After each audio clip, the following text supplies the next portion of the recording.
Kata Allah bilang Nabi Adam, Adam terima nih semua amanah. Kalau ente taat, maka ente akan saya ampuni,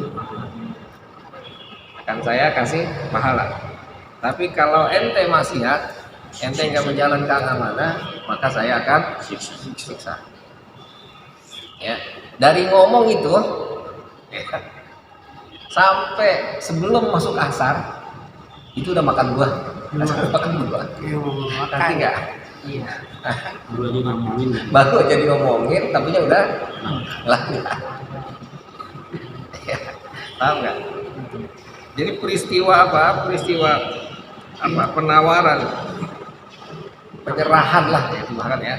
Penawaran dan penerimaan tentang amanah itu belum lama dititipin, udah belum hari. Nurut sampai sekarang. Yang bener ya, iya. Iyanya doang tapi dia langsung. Nah, tapi tetap aja ya, akhirnya laula antadarakahu. Ya. Kalau bukan karena ya penemuan, kalau bukan karena pendapatan dari Allah bi rahmati, dengan rahmatnya, fataba alaihi wa hada. Ya. Lalu Nabi Adam taubat dan Allah memberikan petunjuk hidayah. Jadi ini karakter berarti. Artinya ajaran berharga buat kita yang sering kita bilang, yang sering kita lontarin apa? Al-insan mahallul khata' wan nisyan. Manusia itu adalah tempatnya salah dan lupa. Ya.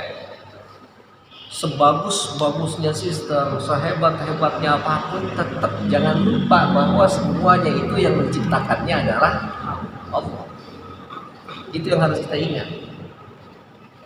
Keseringannya kita terikat dengan sistem, lupa apa pencipta. Kesehatan misalnya, ya, udah rutin minum obat, rutin makan, tapi tetap sakit. Akhirnya kita salah di mana ini? Kita lupa kok yang nyiptain sistemnya Allah. Nanti kita tetap harus menjalani prosedur sesuai dengan yang Allah inginkan, tapi dalam rangka menjalankan apa yang Allah perintahkan, itu maksudnya. Makanya coba kita lihat, setiap kali Allah menciptakan sesuatu, pasti Allah menciptakan sesuatu yang lain yang berbeda dari itu. Contoh misalnya penciptaan manusia. Penciptaan manusia yang kita sering tahu ya, dan itu sudah masuk akal kita, logika kita bahwa harus ada hubungan laki-laki dengan perempuan. Tapi ternyata Allah membuat sesuatu yang berbeda. Apa? Ada Nabi Adam, ada bapaknya, emaknya, nggak ada. Allah ciptain Hawa, ada bapaknya, ada. Siapa? Adam. Allah ciptain Nabi Isa, ada bapaknya? Enggak. Emaknya? Ada. Nurut sekarang.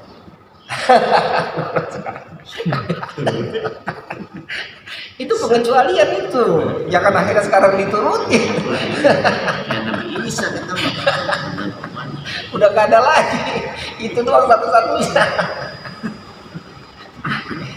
Gak ada lagi, cuma itu doang satu-satunya. Uang ada beban. Ya, gak ada. Jadi Allah menciptakan ini pengecualian ini. Ini cuma satu Allah buat, gak ada lagi. Nabi Adam cuma satu-satunya. Ibu Hawa satu-satunya. Nabi Isa satu-satunya. Kenapa ini diciptakan? Agar sistem yang telah Allah buat tetap kita jangan lupa bahwa yang membuat sistemnya adalah Allah. Sehingga akhirnya ketika Allah berkehendak, nggak ada yang nggak bisa, kan? Ya, jangan disalahpahami juga ya tadi itu. Ada anak maksudnya dari perempuan atau hamil, tanya lakinya mana, nggak ada. Ini kayak Nabi Isa. Saya ikutin Nabi Isa. Itu masih kecil dan God gitu. Nggak ada. Itu satu-satunya Nabi Isa. Ya, katanya Ustaz ngajarin Allah menciptakan sistem tetap Allah yang berkuasa. Iya, ya, cuma jangan ini, nggak ada lagi. Cuma itu satu-satunya. Nah ini maksudnya Nabi Adam pun artinya sekali lagi bahwa kita harus ingat bahwa sistem yang diciptakan oleh Allah itu tetap saja kita mengikuti sistem itu dalam rangka nurut patuh sama Allah yang Allah buat. Tapi maksudnya bukan berarti akhirnya kita ingin melanggar aturan yang Allah buat, bukan. Kita tetap yakin kalau Allah berkehendak sudah pasti jadi, nah itu intinya begitu. Yang inilah nanti akhirnya merebak, meluas ya, pemahaman-pemahaman yang berbeda-beda. Ada Mu'tazilah lah, ada Qadariyah lah, ada Jabariyah lah. Yang memahaminya akhirnya ya berbeda-beda. Nah kita yang alhamdulillah Allah tuntun ya, nah, kita masuk Ahlus Sunnah, tengah-tengah tuh. Tengah-tengah gimana itu tadi? Kita menjalani sistem yang Allah buat, tapi kita nggak lupa bahwa ternyata sistem itu yang bikinnya tetap Allah. Ya, maka saya selalu mengingatkan kita sama istri, mencintai istri kita itu bukan karena sosok istri kita, bukan. Kita mencintai istri kita itu dikarenakan apa? Dikarenakan Allah sudah memasukkan dia sebagai tanggung jawab amanah yang Allah berikan kepada kita. Maka sayang kita ke dia itu bukan karena dia yang bukan, tapi karena Allah yang sudah memberikan kepercayaan ke kita untuk menanggung amanah tersebut. Sehingga akhirnya ya kita akan menyayangi dia bukan karena sosoknya lagi-lagi, tapi karena istrinya. Gitu. Jadi nggak sembarangan nanti kita sayangin orang. Ini orang sayang.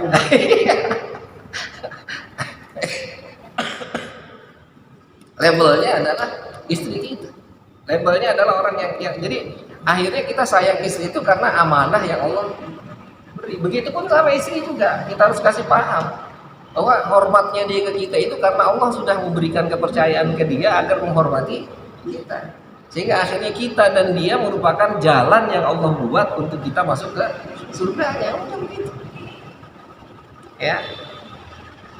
Nah, maka cerita Nabi Adam tadi apa? Beliau dijanjikan oleh Allah memegang amanah, beliau terima amanah, lalu enggak sampai waktu asar udah melanggar. Gitu. Dan ini pun artinya pelajaran berharga buat kita, bahwa tadi yang pertama adalah bahwa manusia itu adalah mahamul khata wa nisyan, yang pertama. Yang kedua bahwa sistem yang Allah buat itu ya memang tetap kita jangan lupa dengan yang penciptanya, bahwa sistem itu ada, namun ya tetap yang buatnya pun jangan kita lupakan. Maka bahkan ya ini lebih ekstrimnya lagi, tapi bukan jangan salah paham juga maksud saya. Lebih ekstrimnya lagi, sholat yang kita lakukan sekalipun itu karena Allah yang perintah. Jadi jangan akhirnya sholat yang Allah ciptakan itu akhirnya kita menyembah sholat itu sendiri, bukan. Jadi sholat yang kita lakukan itu hanya wasilah, hanya perantara untuk menyembah Allah. Itu kan cerita Barseso. Kenapa Barseso itu akhirnya melanggar? Karena dia terlalu taat, dia meyakini bahwa sholatnya itulah yang akhirnya sesuatu yang penting. Akhirnya ketika dipanggil orang tuanya, dipanggil ininya, udah nggak nengok kiri nengok kanan, sholat doang. Ya, kita sama. Ketika kita melakukan sholat yang kita kerjakan itu bukan karena sholatnya, tapi karena ya perintahkannya, saya harus sholat. Gitu. Jadi akhirnya ya kewajiban kita sebagai manusia itu bukan hanya terkait dengan sholat, bukan hanya terkait dengan pekerjaan, bukan hanya terkait dengan keluarga. Semua itu adalah runtunan, ikatan yang tidak terlepas dari kewajiban dan ketundukan kita kepada Allah. Maka ada saat kita harus sholat, ada saat kita harus berbagi. Ya, banyak kisah-kisah luar biasa yang bisa kita ambil pelajaran. Ya, bahwa bukan itu satu-satunya yang Allah buat, dan akhirnya kita lupa gitu. Nah, jangan sampai itu terjadi buat kita. Artinya ketika kita berpegang kepada sesuatu itu seolah-olah itulah yang akan menyelamatkan kita, lakukan. Tetap Allah yang menyelamatkan, perantaranya adalah itu